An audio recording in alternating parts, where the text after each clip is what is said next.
The invitation arrived on a damp gray morning, slipped under Alice's door without a sound. She nearly tripped over the thick envelope as she stepped into the hallway, a cup of steaming coffee in hand.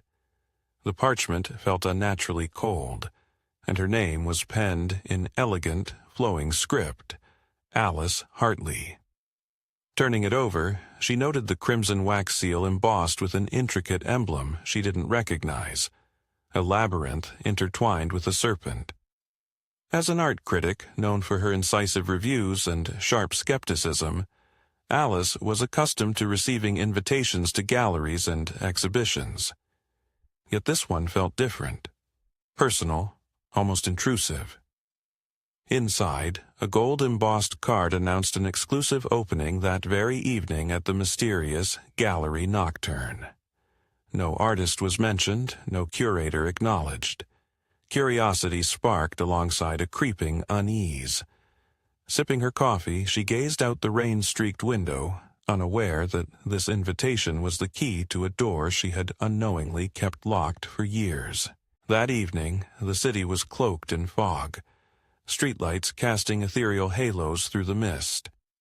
Alice pulled her coat tighter as she navigated narrow cobblestone streets, the address leading her away from familiar avenues. The Gallery Nocturne stood at the end of an alleyway, its facade austere, save for a single lantern casting a wan glow over the entrance. Inside, the air was thick with the scent of aged wood and something else, an undercurrent of moss and earth, like a forest after rain. Soft murmurs filled the space, but the speakers were concealed by shadows. The walls were adorned with large canvases draped in dark velvet curtains, each awaiting revelation. An attendant in a tailored black suit approached silently, offering a glass of deep red wine. "Welcome, Miss Hartley," he said with a slight bow. She hadn't given her name. A shiver traced her spine as she accepted the glass, his gloved hand lingering a moment too long. As the lights dimmed further, a hush settled over the room. One by one, the velvet curtains were drawn back, unveiling the paintings. Alice's breath caught in her throat. The artworks were mesmerizing, each portraying scenes that teetered between beauty and surreal terror. A forest of towering trees whose branches twisted into skeletal hands. A solitary child standing before a door suspended in endless sky. A mirror reflecting not the onlooker but the darkest corners of their soul. The brushwork was exquisite, the details so vivid they seemed almost alive. Her gaze fell upon a large canvas at the far end of the gallery. Approaching it, she felt her pulse quicken. The painting depicted a woman submerged in dark waters, her face contorted in silent scream as ghostly figures pulled her deeper into the abyss. The haunting image mirrored a recurring nightmare that had plagued Alice since childhood, a secret she had shared with no one. Beneath the painting, a brass plaque read, "Surrender of Alice." Panic rose within her, a cold knot tightening in her stomach. How could this be? She spun around, seeking someone to explain this unnerving coincidence. The other guests moved like wraiths, each engrossed in their own disturbing tableau. A man stared unblinking at a canvas of shadows closing in around a lone figure. A woman wept quietly before an image of a cracked mask revealing nothing beneath. Approaching an elderly gentleman whose haunted eyes reflected the flames consuming the painted scene before him, Alice whispered, "Do you know who the artist is?" He turned slowly, his gaze meeting hers with a hollow stare. "The artist knows us," he replied cryptically, his voice barely more than a rasp. "And now we must know ourselves." A chill swept over her as she backed away, the gallery's atmosphere growing increasingly oppressive. The once soft murmurs had transformed into indistinct whispers, echoing from every corner. Words she couldn't quite discern yet felt deep within. Desperate to escape the suffocating tension, Alice made her way toward the entrance, only to find the path barred by a wall that hadn't been there moments before. The gallery seemed to have shifted, corridors leading her deeper into its labyrinthine depths rather than toward freedom. The whispers grew louder, coalescing into a cacophony that throbbed in her temples. "Face it," they urged. "See the truth." The images in the paintings began to stir, subtle at first, a flicker of movement at the edge of her vision. She glanced back at Surrender of Alice and stifled a scream. The drowning woman's eyes were now open and fixed upon her, the ghostly hands reaching beyond the frame. The water in the painting seemed to ripple, the surface breaking as a damp chill spread through the air. Heart pounding, she stumbled backward, colliding with a pedestal that toppled over, shattering the silent veneer of the gallery. "Help!" she cried out, but her voice was swallowed by the shadows pressing in around her. The floor beneath her feet felt unsteady, as though she stood on the deck of a ship adrift in a storm. From the darkness, the attendant emerged, his expression inscrutable. "Why are you running, Miss Hartley?"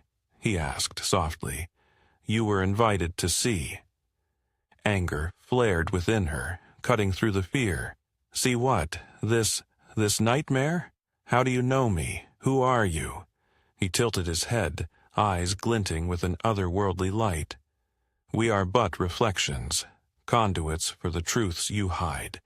The artist merely unveils what you bury." The whispers crescendoed, echoing his words. Overwhelmed, Alice covered her ears, sinking to her knees.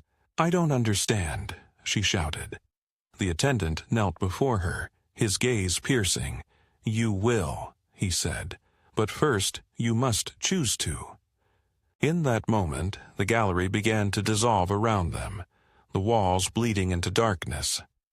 The paintings melted into shadows, their subjects stepping forth to circle her.